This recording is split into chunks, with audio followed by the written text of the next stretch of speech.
अगर 1000 के तादाद पे युवा यहां पे बैठे तो संसद में 70 साल वालों का काम क्या है?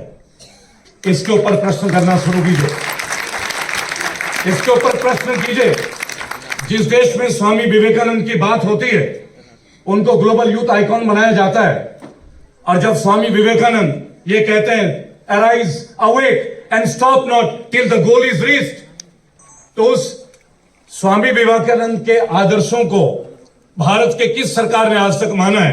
जरा मुझे उनमें से किसी एक मंत्री का नाम बता दीजिए। मौजूदा 545 सांसद और मौजूदा और पूर्व के हजारों विधायक, और आज की गिनती करके देख लीजिए कितने युवा विधायक हैं और कितने युवा सांसद हैं। आपको उनके अंदर की आत्मा की आवाज समझ में आ जाएगी। वो युवाओं की बात करते हैं, युवाओं को लाते नहीं है।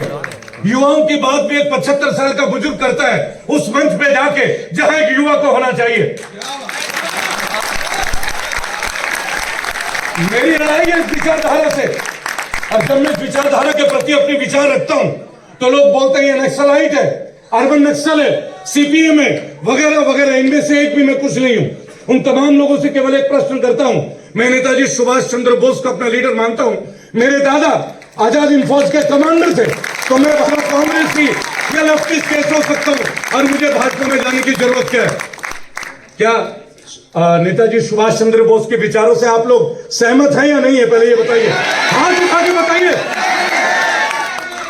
इस मंच में आप लोगों का मैं केवल 10 मिनट लूंगा और कह के ये 10 मिनट लूंगा। अगर आपका सेशन 5 मिनट लेट होता है तो होने दीजिए। मेरे देश का लेट नहीं होना चाहिए, अनिवार्य है। जोरदार तालियां, जोश। आखिर क्या है वीरता? इस वीरता का प्रश्न मैंने अपने दादा से देखा था, क्योंकि इंसान सबसे पहले अपने घर से सीखता है, अपने पिता से सीखता है, अपने ज्येष्ठ भ्राता से, अपनी बहन से, अपनी माता से, फिर वो पड़ोस में जाता है और उसके बाद वो राज्य और जिले में और फिर देश में और विदेश में भ्रमण करता है। मेरे लिए मेरा पूरा दुनिया जो है ना, वो मेरी माँ की 4 दीवारी में बीतती है। अगर मेरी माँ मजबूत है तो उस देश में बच्चा भी मजबूती पैदा हो। पहली बात, आज आपसे 2 बातों पे ये परिचय करना चाहूंगा। जब आप देखते हैं रेबल फाउंडेशन ये टी शर्ट, आदित्य जी आप बधाई के पात्र हैं मेरे भाई, आप बहुत अच्छा कर रहे हैं। मुझे अपने ऊपर बहुत हीनता की भावना है कि 52 साल की उम्र में आके मैं ये काम अब कर रहा हूं जो काम आप 25 साल की उम्र के कम में कर रहे हैं। सैल्यूट है आपको, मेरा प्रणाम है। आपका अभिवादन है शिवन, आपका अभिवादन है भागी और सोहेब साहब, आप सब अभिवादन। और यहाँ जितने भी लोग हैं, आप सब लोग मेरे से लाख नहीं करोड़ गुना बेहतर है। मैं नमन करता हूं आप लोगों को। इसी तरह आप लोग मेरे को आश्चर्यचकित करते रहिएगा। मैं घटना आपके सामने लाता हूं। मैं बिहार से आता हूं, मेरा जन्म जमशेदपुर में होता है, तब ये बिहार था, झारखंड है, और वहां से 40 किलोमीटर दूर बंगाल में मेरी पैतृक संपत्ति जहां को मैं बिलोंग करता हूं। और मेरे पिता का नाम श्री विवेकानंद। मेरे घर में सबके नाम सनातन के हिसाब से।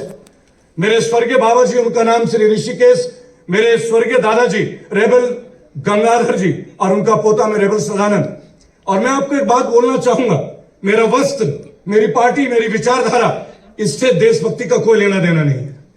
हर वो आदमी जो इस देश में पैदा वो देशभक्त है, उसे किसी डिग्री और सर्टिफिकेट की जरूरत नहीं। हम इस देश में जिया, इस देश में मरेंगे, और जब तक जीवित है तब तक अपने कार्य करते रहेंगे। सवाल केवल एक बात का है कि आपका प्रोफेशन, आपका पैशन है। मैं जिस राज्य से आता हूं वो आज भी पिछड़ा राज्य कहलाता है। 15 साल तक लालू जी, 15 साल तक नीतीश कुमार,